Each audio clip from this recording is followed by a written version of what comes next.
Ahmad ibn Majid, the Lion of the Sea. He was the Arab world's greatest sailor. Born into a family of navigators, he became the last and greatest captain of the Indian Ocean age. History remembers him by one title alone, the Lion of the Sea, a navigator whose knowledge outlived empires. Shihab al-Din Ahmad ibn Majid al-Najdi was born around 1432 in Julfar, modern-day Ras Al Khaimah. His father and grandfather were both navigators, so seafaring ran in his blood. By 17, he was already sailing independently, working out of Muscat, and earning titles like successor of the Lions. Mastering the seas, he knew every sea, every current, every star. The Red Sea he called the most dangerous in the world. The Arabian Sea was his gateway to India and Persia, but the Indian Ocean, from East Africa to Indonesia, was truly his, its monsoons, ports, and reefs, all mapped from memory, hazard by hazard, current by current, navigation tools and methods. Stars, winds, currents, monsoons.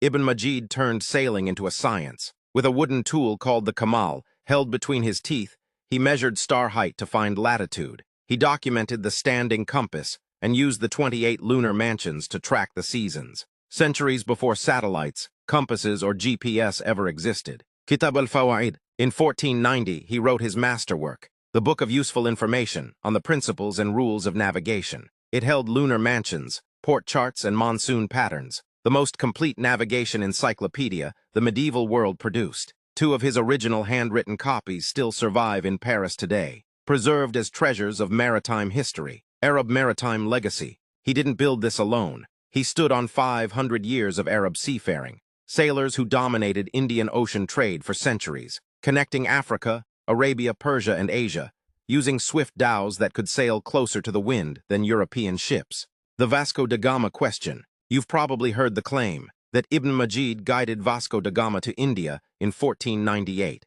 but modern research says otherwise. Arabic sources never mention it. Most historians believe later Arab writers invented the story to explain Portugal's sudden arrival. His handwritten books still rest in a Paris library. He was honored at Dubai Expo 2020, and his name even sails through fiction as a starship in Star Trek Picard. But his true legacy is simple. He turned navigation into a science every sailor after him relied on. 500 years later, he still sails on,